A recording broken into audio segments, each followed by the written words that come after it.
One of the biggest Xbox Series X unknowns has just been answered.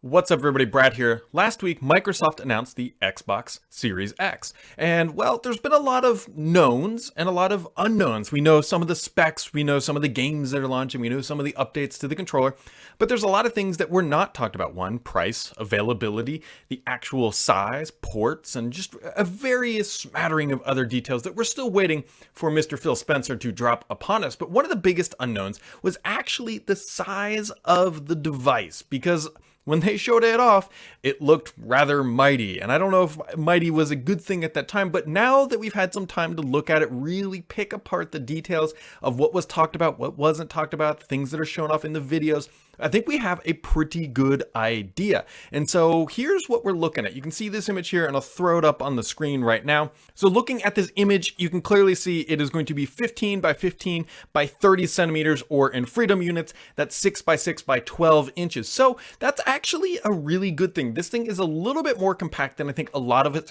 including myself, were actually thinking this thing was going to be. For a little bit of size comparison here, we can look at an Xbox One X is 29 by 23 by 6 centimeters, or 11.8 by 9.4 by 2.4 inches.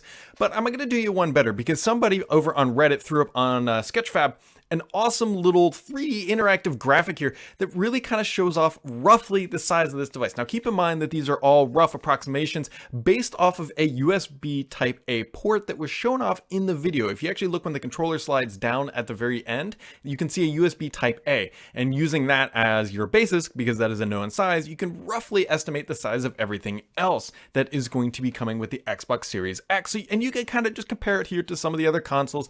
Again, this will give you just a rough idea of what is going on with the console. And we got to give a shout out to HLPB, who posted the actual sizing specs over on Reddit as well.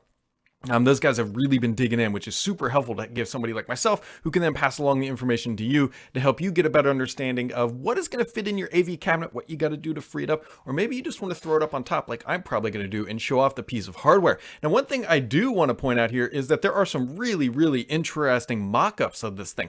Now, personally, I would like the device in white, which you can see a rough mock-up here, but actually, this is the one that I think kind of shows off the brilliance of the design, if you will. Now, I know you could argue that, hey, this thing is a little bland.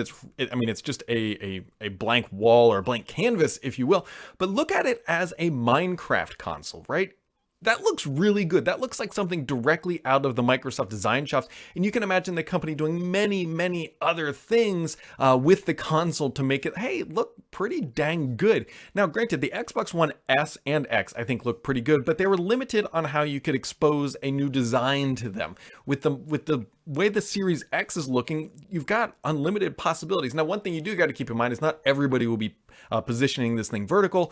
Some people will be positioning it horizontal, so they've got to take in those design considerations as well. But I think the people over at Microsoft can probably figure out how to deal with all that. And so there's one other detail that has come out that I think is very important to point out. The actual name. Microsoft left off a comma from some of their marketing material, I believe. So the actual name of the device is just Xbox. That is it. It is the proper way to think about this is Xbox, comma, Series X. Microsoft confirmed to Business Insider that, hey, it is actually just Series X. The device is actually called Xbox, which opens up a bunch of other possibilities, because if you think about it, the Xbox Series X comes from the Xbox One X lineage, right? It's that high performance console. It's the best of the Xbox world.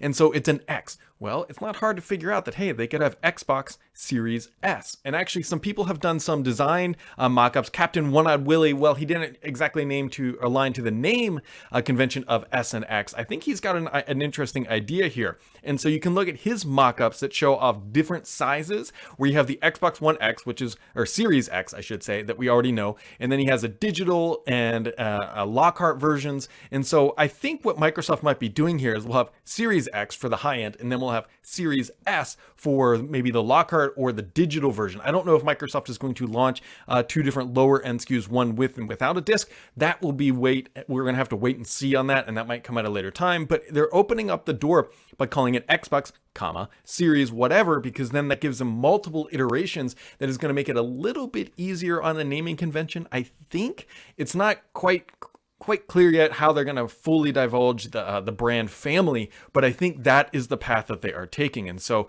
when you look at what they're doing with this generation one, we've got an early reveal. We know what the hardware looks like.